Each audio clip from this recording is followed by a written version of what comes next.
Dear students, एक बहुत ही deadly सवाल, ध्यान से देखेंगे। ये जेई एडवांस में आया हुआ सवाल है। तो इस क्वेश्चन में उसने क्या बोला है कि एक बॉल है जिसको उसने ड्रॉप किया, किस हाइट से? डी हाइट से। यानी ये डी हाइट है, डी हाइट से उसको ड्रॉप किया। ड्रॉप मतलब इनिशियल वेलोसिटी क्या होगी? 0 होगी। और फिर वो ऐसा आता है और ग्राउंड को टक्कर खाता है और बाउंस करके बाउंस बैक होता है वो। और टक्कर खाने के बाद उसकी वेलोसिटी घट गई।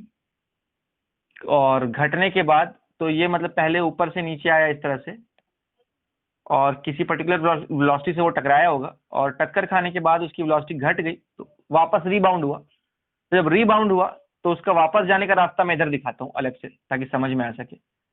तो ये वापस जाने लगा, और वापस जब ये गया है तो ये पूरे हाइट तक नहीं जा पाया। ये वापस जो है ये कितने हाइट तक गया? ये d/2 हाइट तक ही वापस जा पाया। तो ये आने का रास्ता है और ये वापस जाने का। ठीक है, दोनों रास्ते अलग अलग दिखाए। वैसे तो एक ही लाइन के लॉन्ग जाएगा, लेकिन समझने के लिए मैंने आने और जाने का जो पाथ है वो डिफरेंटली दिखाया है यहाँ पे। ठीक है, तो जाहिर सी बात है कुछ टक्कर खाते ही एनर्जी का कुछ लॉस हो गया होगा, क्योंकि कोलिजन में कुछ एनर्जी लॉस होता है, और इसी वजह से वो वापस एग्जैक्टली सेम हाइट तक नहीं पहुंच पाया, आधे ही हाइट तक वो पहुंच पाया।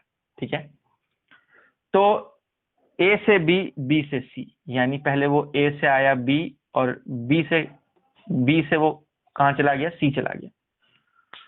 तो ए पे उसकी वेलोसिटी 0 थी और सी पे भी उसकी वेलोसिटी क्या हो जाएगी? 0 हो जाएगी। ठीक है, और वो जितने वेलोसिटी से टकराया था उससे कुछ कम वेलोसिटी से वापस जाएगा। ठीक है, तो एनीवेज इसका ग्राफ कौन सा होगा? तो पहले मैं आपको थोड़ा सिंपल मेथड बताता हूं, फिर मैं इसके पोस्टमार्टम में भी घुसूंगा। ठीक है, तो पहले सिंपल मेथड समझते हैं। सिंपल ये है कि देखो, जब उसको ड्रॉप किया तो टक्कर खाने से जस्ट पहले उसकी वेलोसिटी क्या थी? नेगेटिव थी, और टक्कर खाने के जस्ट बाद उसकी वेलोसिटी क्या हो गई? पॉजिटिव हो गई। यानी वेलोसिटी इनिशियली नेगेटिव थी और बाद में टक्कर खाते ही पॉजिटिव हो गई। नेगेटिव पॉजिटिव वेलोसिटी के साइन में बदलाव आना चाहिए। आओ देखते हैं, ये जो ग्राफ है, ये सभी ग्राफ कौन से ग्राफ है बाय द वे? ये v और h का ग्राफ है, यानी वेलोसिटी और हाइट का ग्राफ है। ठीक है, तो यहां देखो, वेलोसिटी थ्रू आउट यहां भी नेगेटिव और यहां भी थ्रू आउट नेगेटिव। मतलब ये ऊपर रहता तब तो वेलोसिटी पॉजिटिव होती ना। तो यहाँ वेलोसिटी नेगेटिव नेगेटिव, यानी ये ग्राफ तो नहीं हो सकता। यहाँ वेलोसिटी पॉजिटिव पॉजिटिव, मतलब बस ऊपर ही ऊपर ग्राफ है। ये ग्राफ नीचे आया ही नहीं, नीचे नहीं आया मतलब वेलोसिटी का साइन बदला ही नहीं। यहाँ पूरा पॉजिटिव ही रहा, यहाँ पूरा नेगेटिव ही रहा। तो यानी ये दोनों ग्राफ तो पहले ही कैंसिल हो गए। तो इसको हम पहले ही कैंसिल आउट कर सकते हैं, इसको भी हम पहले ही कैंसिल आउट कर सकते हैं। अब आते हैं इन दोनों ग्राफ्स पे। तो इस वाले ग्राफ को अगर हम देखें तो यहाँ वेलोसिटी पॉजिटिव भी दिख रही है और नेगेटिव भी दिख रही है। तो मतलब यहाँ एक हम चेंज ओवर देख रहे हैं, और यहाँ भी हमको वेलोसिटी पॉजिटिव भी दिख रही है, नेगेटिव भी दिख रही है। तो यहाँ भी हम एक चेंज ओवर देख रहे हैं। मतलब ये दोनों स्ट्रॉन्ग कैंडिडेट्स हैं, दीज आर स्ट्रॉन्ग कैंडिडेट्स। ठीक है, तो इन दोनों में से अब हमको किसी एक को चुनना पड़ेगा। अब किसको चुन पाएंगे हम? तो अब प्यारे बच्चों, यहां पर एक और इजी कॉन्सेप्ट ये है कि v और h का क्या रिलेशनशिप होगा? v square equal to u square plus 2as है ना। v वर्सेस h का हम इक्वेशन लगाएंगे ना, तो v square equal to u square plus 2as के हिसाब से स्क्वायर वाला टर्म आ रहा है। तो क्योंकि स्क्वायर वाला टर्म आ रहा है तो ग्राफ स्ट्रेट लाइन होगा या पैराबोलिक होगा? पैराबोलिक होगा। अब इन दोनों में पैराबोलिक कौन सा है? ये पैराबोलिक है, मतलब कर्व मतलब पैराबोला।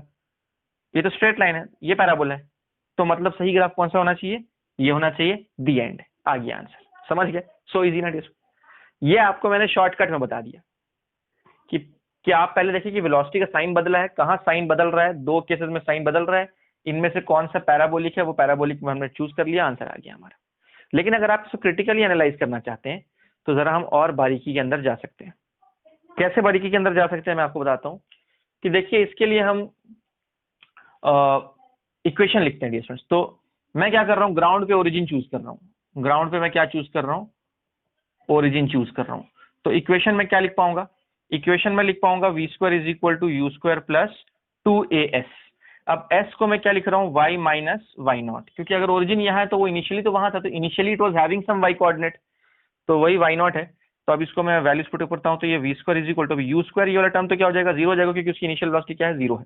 और ये हो जाएगा 2a, और ये y कोऑर्डिनेट जो है वो तो h है, क्योंकि y कोऑर्डिनेट कोई हाइट बोला हुआ है उसने, और y नॉट जो है वो इनिशियल पोजीशन है, और इनिशियल पोजीशन उसकी d है। तो इसको लिख दिया h माइनस डी, ठीक है। और इसको 2a को दोनों से मल्टीप्लाई कर दो तो ये हो जाएगा v square is equal to v square is equal to 2ah minus, लेकिन यहाँ पे हम गलती कर रहे हैं। गलती ये कर रहे हैं कि ये जो एक्सेलरेशन है वो स्मॉल जी के बराबर है, और स्मॉल जी तो नेगेटिव होता है, तो इसीलिए यहाँ पे हमको क्या करना पड़ेगा, यहाँ पे लिखना पड़ेगा जी, और जी लिखोगे तो जी के साथ माइनस लेना पड़ेगा क्योंकि जी का साइन नेगेटिव होता है, ठीक है। तो ये -2g आ जाएगा, यहाँ भी -2g आएगा, और ये -2g अंदर जाएगा तो ये क्या हो जाएगा, ये हो जाएगा -2gh प्लस 2gd, इस तरह से हो जाएगा, ठीक है डिस्टेंस।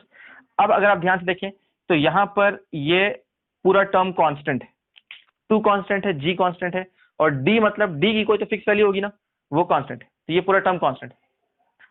अब यहाँ पर h की अलग अलग वैल्यू के लिए v की अलग अलग वैल्यूज होंगी, ये तो टर्म कांस्टेंट है, लेकिन ये h और v का फंक्शन आ गया, या v स्क्वायर और h का देखो रिलेशनशिप आ गया वहां पे, ठीक है। बाकी सब जो मैंने सर्कल किया है वो सब कांस्टेंट्स है।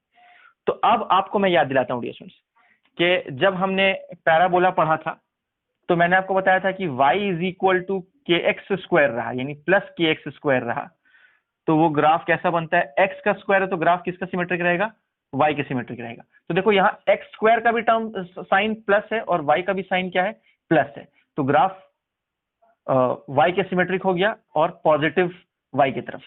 और अगर ये माइनस साइन आ गया है ना, नीचे लिख देता हूं मैं, अगर y is equal to minus k x square हो गया तो स्क्वायर वाले टर्म का साइन नेगेटिव और y का साइन यहाँ पॉजिटिव है, तो साइन ऑपोजिट है, तो ये ग्राफ नीचे की तरफ हो गया। x का स्क्वायर है तो अभी भी y के सिमेट्रिक है, लेकिन ग्राफ अभी नेगेटिव y की तरफ उसका मुंह खुल गया है, ठीक है। तो ये दोनों तो इसके ग्राफ हो गए। और अगर मैंने आपको बताया था x इज इक्वल टू के वाई स्क्वायर, ठीक है, तो यहाँ पे इसका भी साइन अगर पॉजिटिव है और इसका भी साइन पॉजिटिव है तो उस केस में ये ग्राफ y का स्क्वायर है तो x के सिमेट्रिक होगा, तो ये पॉजिटिव x की तरफ खुलेगा इसका मुंह, और ये इस तरह से x के सिमेट्रिक हो जाएगा। लेकिन वही अगर मान लो यहाँ पे x is equal to minus k y square रहा, मतलब इसका साइन पॉजिटिव पर स्क्वायर वाले टर्म का साइन नेगेटिव है, तो उस केस में ये ग्राफ इधर खुल जाएगा, रहेगा अभी भी वो x के ही सिमेट्रिक, लेकिन मुंह इस तरफ खुल जाएगा उसका, ठीक है। अब इसी कॉन्सेप्ट को हम यहाँ अप्लाई करते हैं। यहाँ देखो डियर स्टूडेंट्स, x एक्सिस पे हाइट है हमारी, तो हाइट वाले टर्म का साइन नेगेटिव है और इसका साइन पॉजिटिव है, स्क्वायर वाले टर्म का साइन पॉजिटिव है। हम चाहे तो माइनस से दोनों साइड मल्टीप्लाई भी कर सकते हैं, अगर माइनस से मल्टीप्लाई करोगे तो वो क्या हो जाएगा, minus v square is equal to 2gh minus 2gd, ऐसा हो जाएगा जैसे माइनस से दोनों साइड मल्टीप्लाई कर दोगे तो देखो ये सब तो पूरा कांस्टेंट है, इसको हटा दो पहले ही। और देखो ये x वाला टर्म है तो वो उसका साइन पॉजिटिव है और स्क्वायर वाले टर्म का साइन नेगेटिव है, तो साइन ऑपोजिट है। अच्छा v का स्क्वायर है तो ग्राफ किसके सिमेट्रिक होगा, h के सिमेट्रिक होगा, v का स्क्वायर है तो h के सिमेट्रिक, सिमेट्रिक h के अबाउट होगा, मैं ड्रॉ करके दिखा देता हूं। तो ये हमारा v है और ये हमारा h है, तो सिमेट्रिक वो किसके अबाउट होगा, h के अबाउट सिमेट्रिक होगा, ठीक है। लेकिन उसका मुंह किधर खुला रहेगा, माइनस h की तरफ, क्यों, क्योंकि साइन ऑपोजिट है तो माइनस h की तरफ उसका मुंह खुला होगा, यानी वो इस तरह से उसका मुंह खुलेगा, माइनस h की तरफ। अच्छा वर्टेक्स क्यों हट गया, क्योंकि एक कांस्टेंट भी वहां सब्ट्रैक्ट हो रहा है ना आके। क्या h इक्वल टू 0 पे v इक्वल टू 0 हो रहा है, नहीं हो रहा है, h इक्वल टू 0 पे v 0 नहीं हो रहा है, तो मतलब कि वो ओरिजिन से पास नहीं कर रहा है वो ग्राफ, ठीक है। तो ये वाली बात है, इसीलिए वो देखो वर्टेक्स शिफ्ट हो गया उसका, लेकिन कोई बात नहीं, नेचर तो वही रहा ना। तो देखा आपने स्क्वायर वाले टर्म का और ये x वाले टर्म का, मतलब y एक्सिस वाला टर्म और x एक्सिस वाला टर्म, इन दोनों का अगर साइन ऑपोजिट रहा तो ग्राफ जो है वो नेगेटिव वाले एक्सिस के सिमेट्रिक की तरफ उसका मुंह खुल जाता है। तो v का स्क्वायर है तो h के सिमेट्रिक है, देखो अभी भी ये किसके सिमेट्रिक है, ये h के ही सिमेट्रिक है, लेकिन उसका जो है मुंह खुल गया है नेगेटिव h की तरफ, ठीक है। अगर दोनों का साइन पॉजिटिव होता तो मुंह उधर खुल जाता, पॉजिटिव h की तरफ, एंड सो ऑन, ठीक है। तो ये पोस्टमार्टम किया मैंने जबरदस्ती। तो बेसिकली इस ग्राफ में हमको क्या देखने को मिल रहा है, इस ग्राफ में हमको इतना हिस्सा देखने को मिल रहा है और ये वाला हिस्सा देखने को मिल रहा है। तो आप देखिए ये हिस्सा और ये हिस्सा हमको देखने को मिल रहा है। अगर कंप्लीट ग्राफ बनाया जाए तो ये बेसिकली इस तरह से है, ये पैराबोला ऐसा खुलेगा और ये नीचे वाला पैराबोला, तो दोनों का मुंह उधर ही है, दोनों का मुंह उधर है, ठीक है, और दोनों h के सिमेट्रिक है, ये भी h के सिमेट्रिक है और वो भी h के सिमेट्रिक है, ठीक है। बात समझ में आ रही है सबको, ठीक है। तो उम्मीद है कि ये पूरी की पूरी बात आपको समझ में आएगी। ये थोड़ा कचड़ा कर दिया मैंने यहाँ पे, तो इसको मैं अच्छे से ड्रॉ कर देता हूँ आपके लिए। तो बेसिकली ये ऑप्शन ए इस तरह से था, ये ऐसा था और ये ऐसा था, और ये हमारा डी था और ये d/2 था, ये 0, ये h और ये v। ठीक है, तो उम्मीद है आपको बात समझ में आएगी स्टूडेंट्स, क्या हो रहा है यहाँ पे पूरा मैंने अच्छे से इसको आपको बता दिया है। ठीक है, तो यहाँ भी देखो क्या हो रहा है, अब और अच्छे से बता देता हूँ कि यहाँ पर इनिशियली हाइट किसके बराबर था, डी के बराबर था, इनिशियली हाइट डी के बराबर था, ठीक, और वेलोसिटी 0 थी। तो इस पॉइंट पे आप देखिए हाइट डी है और वेलोसिटी 0 है इस पॉइंट पे। फिर क्या हुआ, वेलोसिटी बढ़ना शुरू हुई नेगेटिव दिशा में, यानी जैसे जैसे ग्राफ इधर आ रहा है तो वैसे वैसे हाइट कम हो रहा है ना। आप देखिए डिस्टेंस कि जैसे जैसे हम इधर आएंगे तो ये हाइट कम हो रहा है और velocity more and more negative होती जा रही है। हाइट कम होता जा रहा है और velocity more and more negative होती जा रही है, यानी वाई कोऑर्डिनेट, हाइट का कम होना यानी वाई कोऑर्डिनेट का कम कम होते जाना, और जब वो बी पे पहुंचेगा तो वाई कोऑर्डिनेट 0 यानी हाइट 0। समझ आ रही है बात आपको? हाँ जी। और यहां पर उसने मैक्सिमम वेलोसिटी अचीव कर ली है, मैक्सिमम नेगेटिव वेलोसिटी ये वाली, टक्कर खाती वेलोसिटी पलट गई, यानी अब वो यहां चला गया। तो ये पॉइंट बी था, ये पॉइंट हमारा ए था, ए से बी और बी से बी, मतलब टक्कर खाने के तुरंत बाद ये बी से ये भी ट्रांजिशन हुआ, ठीक, और पलट गया, वेलोसिटी पॉजिटिव हो गई, पॉजिटिव तो हो गई लेकिन अब पहले से कम है। और फिर उसके बाद क्या हुआ, जैसे जैसे हम आगे बढ़ रहे हैं वैसे वैसे क्या हो रहा है, बी से हम किसके ओर बढ़ेंगे, सी की ओर बढ़ेंगे, ये वाला पॉइंट सी है। तो वेलोसिटी घटती गई, पॉजिटिव में घट रही है, पॉजिटिव में घट रही है, पॉजिटिव में घट रही है और 0 तक पहुंच गई। तो देखो इसमें से कोई भी पॉइंट्स तुम प्लॉट कर लो, वो वेलोसिटी पॉजिटिव है पर वो घटती जा रही है, और घटते घटते वो अल्टीमेटली क्या हो गई, 0 हो गई। किस हाइट पे 0 हो गई, d/2 पे वो 0 हो गई। तो देखो हाइट d/2 पे वो वेलोसिटी क्या हो गई, 0 हो गई। तो पहले ऐसा हुआ और फिर पलटी खा के ऐसा हो गया। समझ आ गई बात? कितना प्यारा ना, मजा आया? ठीक है, दही खाया अच्छे से, है ना? तो कॉपी डाउन कर लेंगे, समझ समझ के कॉपी कर लेंगे। प्यारे बच्चों, अब हम देख रहे हैं हमारा अगला सवाल, और ये भी एक अच्छा सवाल है। तो इस क्वेश्चन में क्या दिया, ये पहले डायग्राम देखते हैं। क्वेश्चन में उसने बोला है कि एक रॉकेट को लॉन्च किया गया है, ठीक है, सच दैट इस रॉकेट की जो इनिशियल वेलोसिटी है वो क्या है, रॉकेट की इनिशियल वेलोसिटी 0 है, ठीक है, और अपने फ्यूल के वजह से वो ऊपर एक्सेलरेट कर रहा है, और वो ऊपर कितने एक्सेलरेशन से जा रहा है डिस्टेंस, 4 मीटर पर सेकंड स्क्वायर के कांस्टेंट एक्सेलरेशन से रॉकेट ऊपर राइज कर रहा है। क्वेश्चन में बताया है कि 5 सेकंड के बाद उसका फ्यूल खत्म हो जाता है, यानी यहां देखिए 5 सेकंड लिखा है मैंने, सो आफ्टर 5 सेकंड यहां पर उसका फ्यूल खत्म हो गया।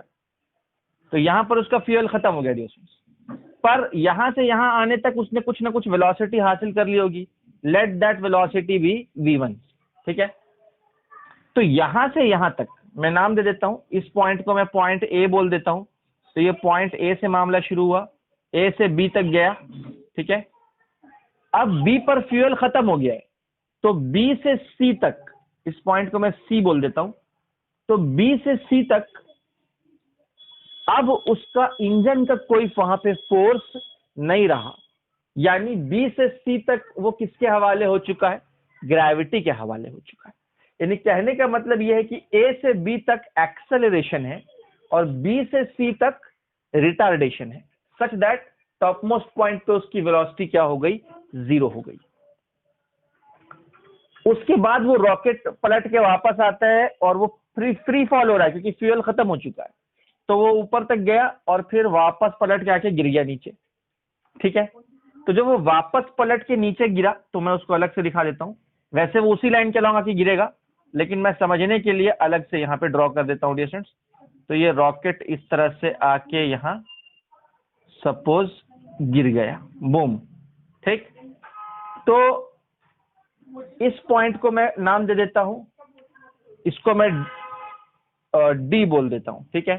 तो ए से बी, बी से सी और सी से डी। अब आप देखिए बी से लेकर के डी तक, तो ये बी से लेकर के डी तक जो मामला है, ये थ्रू आउट एक्सेलरेशन क्या है, स्मॉल जी है, ठीक है।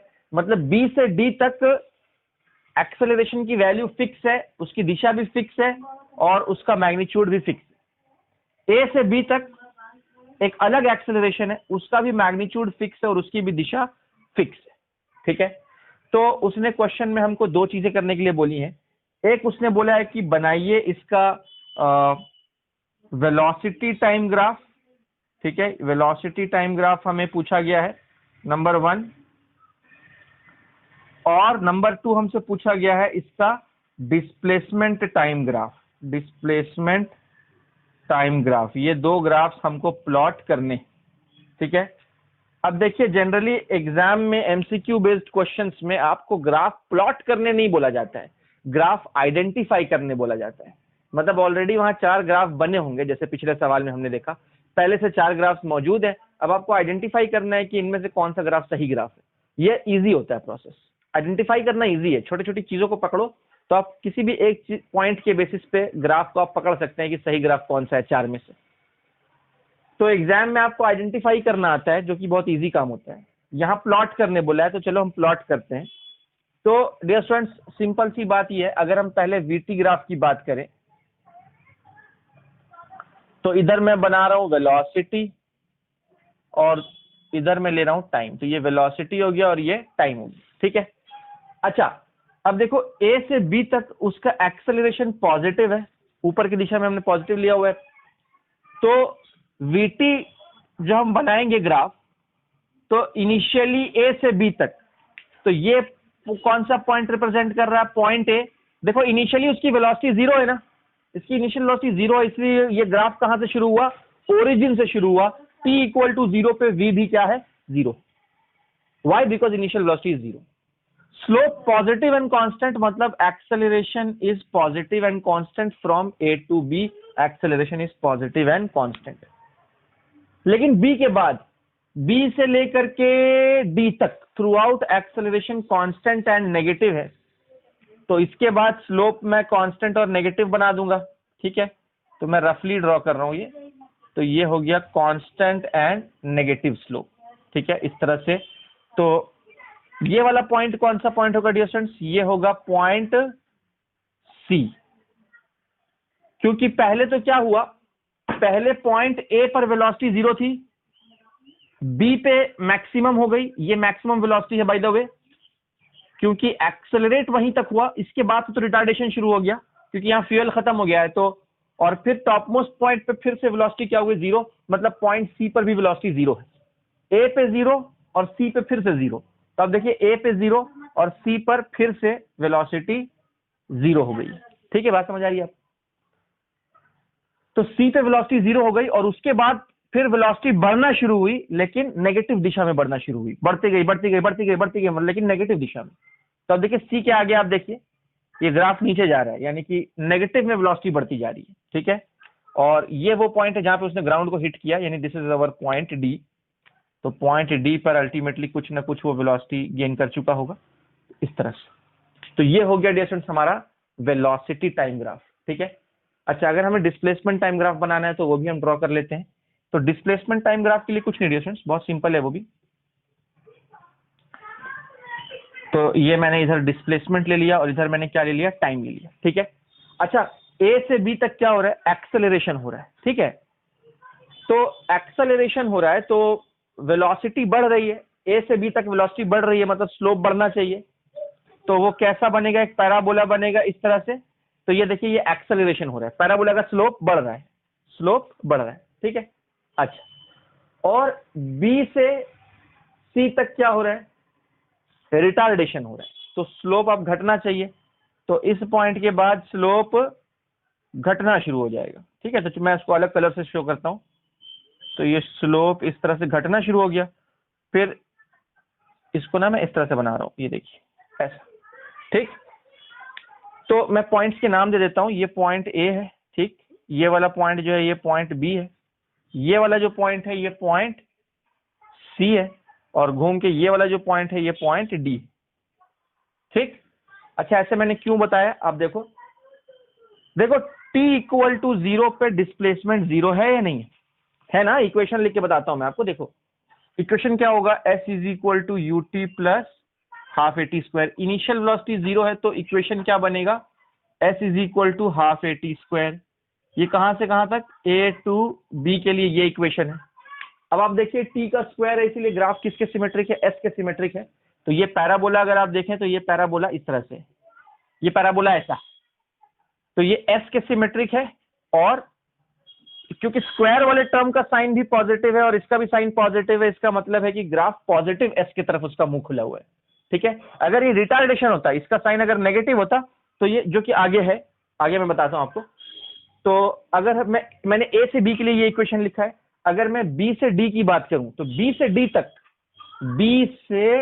तक एक्सेलरेशन नेगेटिव एंड कांस्टेंट है, तो मैं क्या बोल सकता हूं, एस इज इक्वल टू क्या हो जाएगा उसके लिए डिस्टेंस, यूटी यानी कि v1t लिख देता हूं मैं, इनिशियल वेलोसिटी तो v1 है ना बी से D, v1t minus half gt square. ठीक है, इस तरह से लिख रहा हूं। ये कहां से कहां के लिए है, ये है फ्रॉम बी टू डी। तो आप देखिए बी से डी तक इनिशियल वेलोसिटी बी पर क्या है, v1 है ना, समझ आ रही है बात आप, ये देखिए। ठीक है, तो बी से डी तक मैं क्या लिख सकता हूँ, s is equal to u t minus half g t square. तो आप देखिए डिस्टेंस की स्क्वायर वाला टर्म नेगेटिव है और ये वाला टर्म पॉजिटिव है, तो ऑपोजिट साइंस है, तो इसका मतलब है कि वो ग्राफ का मुंह अभी भी टी का स्क्वायर है, तो अभी भी एस के ही सिमेट्रिक होगा, लेकिन क्योंकि साइंस ऑपोजिट हो गए हैं तो वो पैराबोला का मुंह नीचे खुलेगा। तो ये पैराबोला का मुंह ऊपर खुला था क्योंकि एक्सेशन पॉजिटिव था, और यहाँ एक्सेशन क्या हो गया, नेगेटिव हो गया, पॉजिटिव नेगेटिव। ठीक है, तो यहाँ पे वो ट्विस्ट हो गया, टर्न हो गया, यहाँ पॉइंट बी पर वो टर्न हो गया। ठीक है, अच्छा, तो अब बी से लेकर के डी तक आप देखिए, ये जो लाल वाला है ग्राफ, ये बी से डी तक, ये एक्चुअली वो वाला ग्राफ है, वो टावर से फेंकते थे ना तो बॉल नीचे आता था, वही ग्राफ है, आप चेक कर सकते हैं डिस्टेंस। ठीक है, तो ये चीज है वहां पे, मैं इसको रब कर देता हूं, ये वाला पार्ट। तो इतना, सिर्फ इतना हिस्सा दिखाया है उस पैराबोला का। ठीक है, और देखो टॉप मोस्ट पॉइंट पे स्लोप 0 है, मतलब पॉइंट सी पर वेलोसिटी 0 है, पॉइंट सी पर वेलोसिटी 0 है, इसीलिए टॉप मोस्ट पॉइंट पे स्लोप क्या हो गया, 0 हो गया। तो वेलोसिटी घटती गई, स्लोप घटता जा रहा है, देखो स्लोप घटते घटते 0 हो गया, फिर स्लोप बढ़ना शुरू हुआ, लेकिन नेगेटिव में बढ़ना शुरू हुआ, और देखो डी पे आने के बाद फिर से डिस्प्लेसमेंट 0 हो गया। मतलब ए पर डिस्प्लेसमेंट 0 था, यानी इनिशियली तो डिस्प्लेसमेंट 0 था, और फाइनली फिर से डिस्प्लेसमेंट क्या हो गया है, 0 हो गया। ठीक है, तो वेलोसिटी बढ़ी, पॉइंट बी पर वेलोसिटी मैक्सिमम हुई, पॉइंट बी पर वेलोसिटी मैक्सिमम यानी स्लोप मैक्सिमम, यानी पॉइंट बी पर स्लोप मैक्सिमम है, क्योंकि बी के बाद स्लोप घटना शुरू हो गया। तो स्लोप पहले 0 था इनिशियली, फिर बढ़ते बढ़ते बढ़ते बी पे मैक्सिमम हुआ, फिर बी के बाद घटते घटते सी पे 0 हुआ, और फिर नेगेटिव में बढ़ना शुरू हो गया। तो पूरी बात उम्मीद है आपको समझ में आ गई होगी। अब जहां तक रहा सवाल वैल्यूज का, तो वैल्यूज हम कैलकुलेट कर सकते हैं। जैसे कि अगर मान लो ये वेलोसिटी की मैक्सिमम वैल्यू देखा जाए तो यही v1 है ना, पॉइंट बी पर जो वेलोसिटी है उसी को तो हमने क्या बोला हुआ है, v1 बोला हुआ है, ये देखिए। तो ये v1 हम निकाल सकते हैं ना, v equal to u plus a t लगा दो तो तुमको v1 मिल जाएगा, s equal to u t plus half a t, equations लगाओ फिर सब कुछ मिल जाएगा हमें। ठीक है, तो आप लगा लीजिए v1 is equal to u plus a t, है ना। तो यहाँ पे टाइम हमको पता है, v1 की वैल्यू नहीं पता है, इनिशियल वेलोसिटी 0 है, और एक्सेलरेशन 4 मीटर पर सेकंड स्क्वायर है, और टाइम जो है वो कितना है, टाइम 5 सेकंड है, तो v1 कितना आ गया, 20 मीटर पर सेकंड। ठीक है, तो इस तरह से यहाँ पे आप वैल्यू प्लॉट कर दीजिए, ये कितना हो जाएगा, ये हो जाएगा, ये इस तरह से हो जाएगा, v1 is equal to 20 metre पर सेकेंड। ठीक है, और ये टाइम, यहाँ पे टाइम क्या होगा, ये वाला टाइम होगा t is equal to 5 second पे, 5 सेकेंड पे वो b पे है ना। फिर b से c कितने टाइम में पहुंचा, तो वो भी आप कैलकुलेट कर सकते हैं। फिर वो d पे कितने टाइम पे पहुंचा, ये वाला टाइम, ये सब आप कैलकुलेट कर सकते हैं डिस्टेंस। इक्वेशंस लगाओ, s equal to u t plus half a t square लगाओ, तो तुमको वो भी मिल जाएगा, जो चाहो यहाँ से निकाल सकते हो, है ना। यहाँ पे देखो फाइनल वेलोसिटी 0 है, तो उसका भी फायदा उठा सकते हैं हम।